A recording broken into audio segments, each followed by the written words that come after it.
Hey, this is Robert Monroe, and I know it's been a little bit. It's been a crazy couple of weeks. I completely unanticipated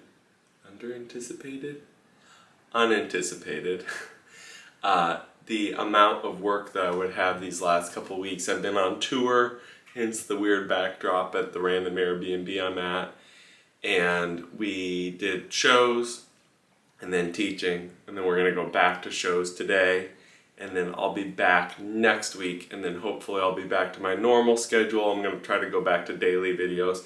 We'll see how that works, but definitely more videos than have been coming out. So with all that being said, if you could throw down a like, that would definitely help encourage me to put out more of these videos, and we'll get into the topic of today, which is, why is being healthy so hard? And instead of going kind of a simple or complicated route, I kind of want to do something in between. This is kind of the place where we simplify complicated things and we complicate simple things. So in that spirit, I just want to talk about two reasons why I think being healthy is so hard. Reason number one is how selfish we are. Now, follow me for a little bit. Here's the deal. You'd go, wait a second, if I was being selfish, then I would prioritize my health over everything else. Doesn't that just make sense? Here's the problem. I think we're so selfish that we think about me right now in this instant more than me in the future, or me 10 years down the road.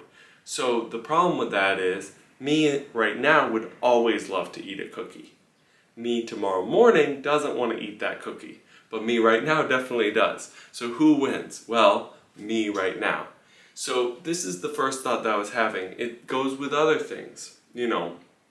Oh, why can't I have a healthy relationship? Well, because I want what I want, and I'm going to prioritize that over what anybody else wants. So that was the first thing I was thinking about. And here's the second one, and it's going to almost contradict, because that's just the way these things work.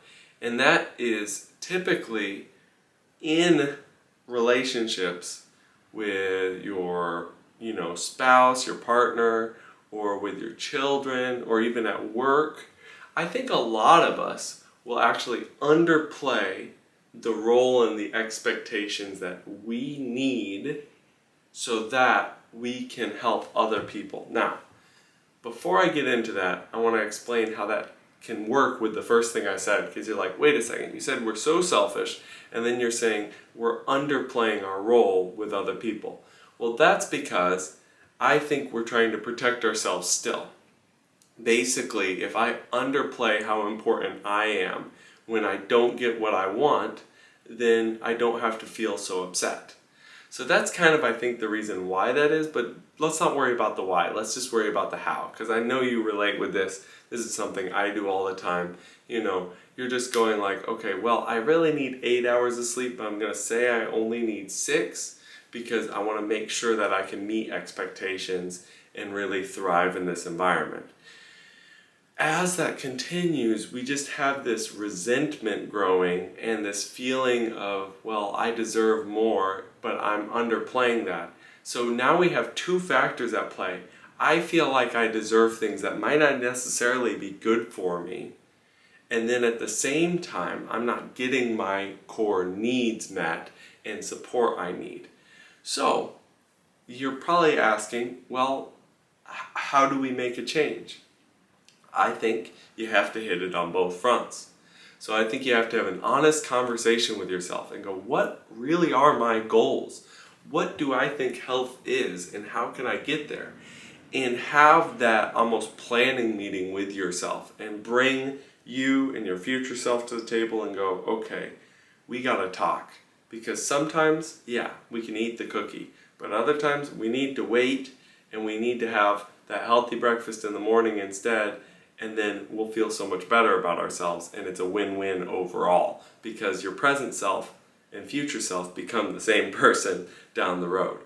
The second part is having an honest conversation with others so that you can start having those core needs met, which will give you the fuel to continue to be healthier. So This is a very tiny, tiny, tiny part of this whole discussion, but I at least wanted to get it started. Why do you think health is so hard? And we're going to continue having all of these lovely conversations here, so go ahead and subscribe, and I'll see you next time.